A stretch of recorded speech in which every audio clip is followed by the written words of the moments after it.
This presentation will teach you how to work stoichiometry problems in chemistry using a method that's known as the ABCD method of stoichiometry. So all stoichiometry questions begin with a chemical equation. And so here we have a chemical equation that says nitrogen gas, that's what the little g stands for, will react with hydrogen gas to produce ammonia gas. And so the first step in the ABC stoichiometry method is to make sure your equation is balanced, and I think you guys are all over that, so there you go. And then the next step is I'm going to start producing 4 lines of information about this chemical reaction. And I'm going to put those lines of information right down here. And the first line of information is called the mole line. And there it is. It's called it's the A line in the ABCD stoichiometry method. And this is a real easy line of numbers to produce because it's just simply the coefficients that are in front of the symbols for the elements and compounds in the chemical reaction. And I think you guys have been taught that those coefficients stand for moles. So 1 mole of nitrogen will react with 3 moles of hydrogen to give me 2 moles of ammonia. Okay, so that line's pretty easy. The next line is called the mass line, and it's the B line in the ABCD method. And you notice that little g there, that's grams. So everything that's written on this line is going to be in units of grams. So to get this line, you're going to figure out the molar mass of all your reactants and products. So you whip out your periodic table, look up nitrogen, it weighs 14. Nitrogen molecule is N2. So a mole of nitrogen molecules, its molar mass is going to be 28. And since I have 1 mole of it, that's what I write down, 28 grams. Now, the molar mass of hydrogen is 2. You know, because hydrogen weighs 1, but it's H2, so that's 2 grams. Now, in this case, I take the molar mass, 2 grams, times 3. That's where I get the 6.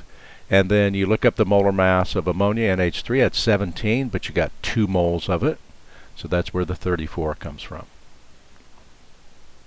All right, next line is called the total mass line, or the C line in this method.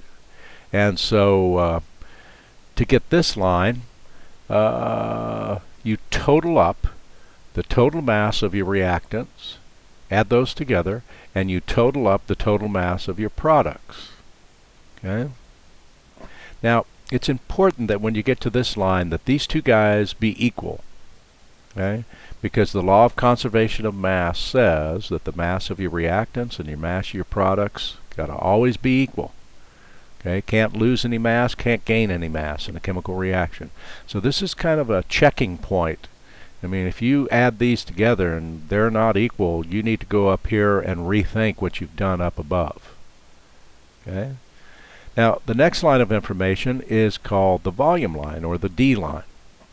This is pretty easy to produce as well. It makes use of what's known as the molar volume.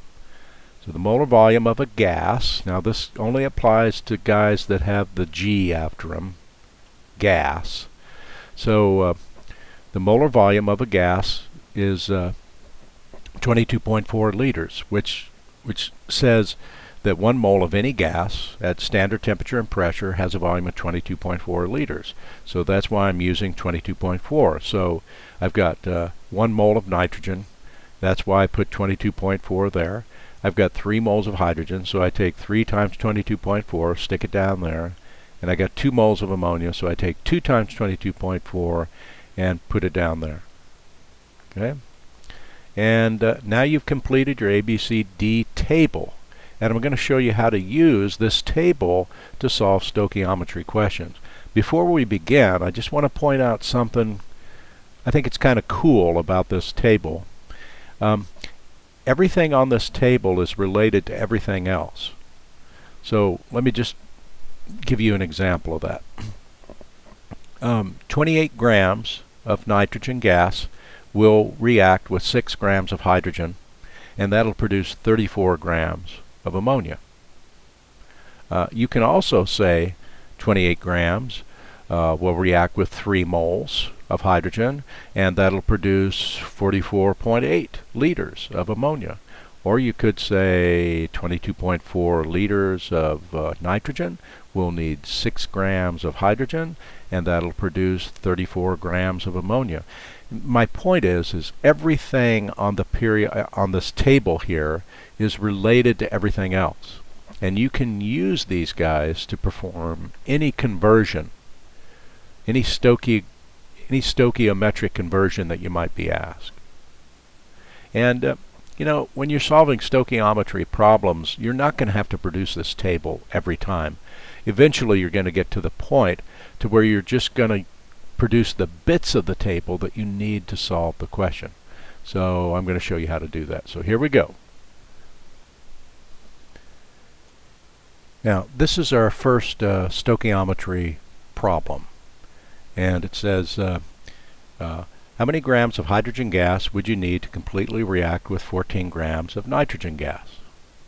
So I use the factor label approach, which is what I teach to all my chemistry students when we use the ABCD stoichiometry method. So in the factor label approach, you always start with the information that's given to you in the problem. So I'm given 14 grams. And so in essence, this problem is asking me to convert 14 grams of nitrogen into grams of hydrogen. So that's what I'm trying to do. So I put my fraction and factor lines in. And now my first step is to get rid of grams of nitrogen. I want to cancel that unit. So that forces me to go up here and get grams of nitrogen off of my table. So that's why I put the 28 down here, because that's grams of nitrogen. That's going to let me cancel those units there. And then I ask myself, well, what am I trying to convert it into? Grams of hydrogen. So I come up here on the gram line, and I look under hydrogen, and I get that number 6. Okay, cancel grams of nitrogen. And so now you just do the math. So 14 divided by 28 is half. Half of 6 is 3. And there's your answer. So, whatever the problem gives you kind of forces you to put that same unit down here. So if you're given grams of nitrogen, you got to come to the gram line under nitrogen, and that's the number you got to put down there. You really have no choice, because you got to get rid of that unit.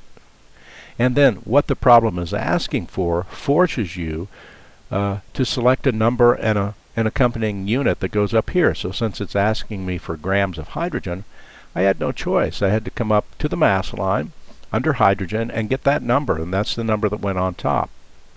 So the problem really guides you as to the numbers that go in this fraction. What you're given, that goes down here. What you're given goes here. The units of that decides the number and the units that go down here. And what you're trying to convert it into, that decides the number and the units that go on top. Here's another question. How many grams of ammonia gas are produced by the complete reaction of 14 grams of nitrogen gas? And excess hydrogen. Anytime you see excess hydrogen, it basically says don't worry about it. So I start with 14 grams nitrogen, put in my lines. Got to put the 28 grams down there, because again you got to put the 28 grams down there, because that's the only way you're going to be able to cancel the units, grams nitrogen. And it does want you to change that into grams of ammonia. So I know I'm going to have to put grams from the mass line of ammonia down here. Okay. Cancel grams of nitrogen. The only unit you're left with is grams of ammonia. 14 divided by 28 is half. Half of 34 is 17.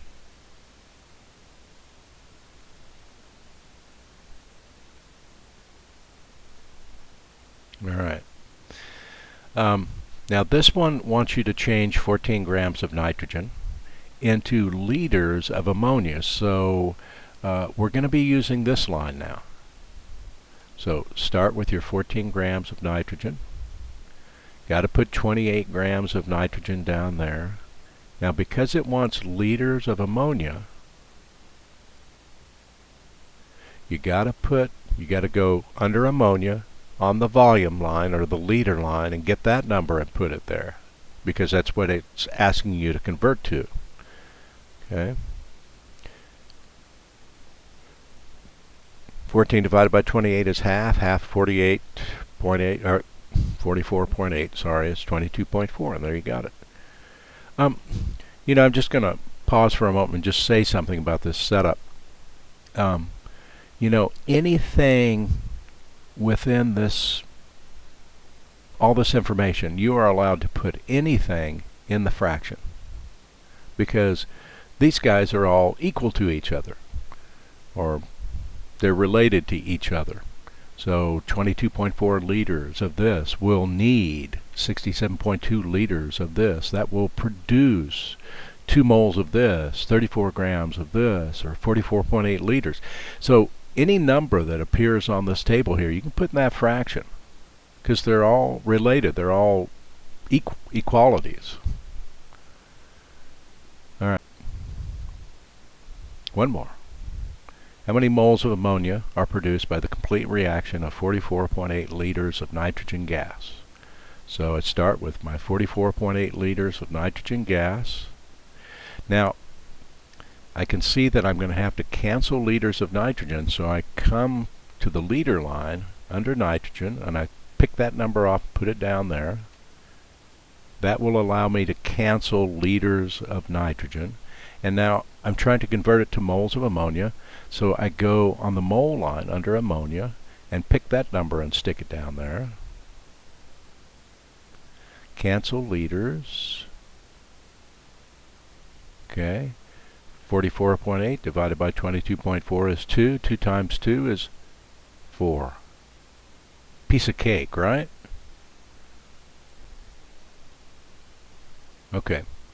So here's another stoichiometry problem, and it's already balanced, as the chemical equation's already balanced. So I'm just going to quickly produce my 4 lines of information. So there's the mole line, and remember, just carry that number down in the balanced chemical reaction. That's all you do. Here's the mass line. Go to the periodic table, look up zinc, look up HCl, take it times 2, look up ZnCl2, look up H2, and just figure out the masses and write them down. Again, look up HCl and then take it times 2, because you got 2 moles of it. And here's the total mass, and so add those 2 guys together to get that. Add these 2 guys together to get this. Total mass of products and reactants must always be equal. Law of conservation of mass. And volume line only concerns gases. So this is a solid here. This is an aqueous solution. This is an aqueous solution. So I don't put anything in there. But this is a gas. So 22.4 liters will be its volume, since I have 1 mole of it. And so there's your ABCD table. And when you're working stoichiometry problems, eventually you're going to get to the point to where you're not going to work out the entire table. You know what I mean? You're not going to do the entire table for every stoichiometry problem. You're going to begin to just think about parts of the table. So, for example, if you get asked a question that relates the grams of zinc and liters of hydrogen, you're just going to think about these 2 numbers, not anything else in the table. Okay? So, all right. So here's the first stoichiometry question. So you're given 32.5 grams of zinc, and you're wanting to change that into liters of hydrogen. That's what this stoichiometry question is wanting you to do. Don't worry about the hydrochloric acid. You got more than enough of that to react. So start with what we're given. Put in your 2 lines. Now, because you're given grams of zinc, you got to get grams of zinc from the table up here so you can cancel it. And remember, the mass line is always in grams. And now I'm trying to get it to liters of hydrogen, so I use this number here next, because that's on the liter line under hydrogen. So there that goes, cancel grams. Now it turns out that 32.5 is exactly half of 65, so half of 22.4 is 11.2. Here's another one. How many grams of hydrochloric acid would you need to react with 130 grams of zinc? Alright, so we start with what? Now, because I'm given grams of zinc, I need to stick the 65 grams of zinc from the mass line down here to cancel it. So that's where that number comes from. And then, since I'm trying to convert it into grams of hydrochloric acid, I go under hydrochloric acid on the gram line or mass line, get that number, and that number goes on top. Okay, cancel grams.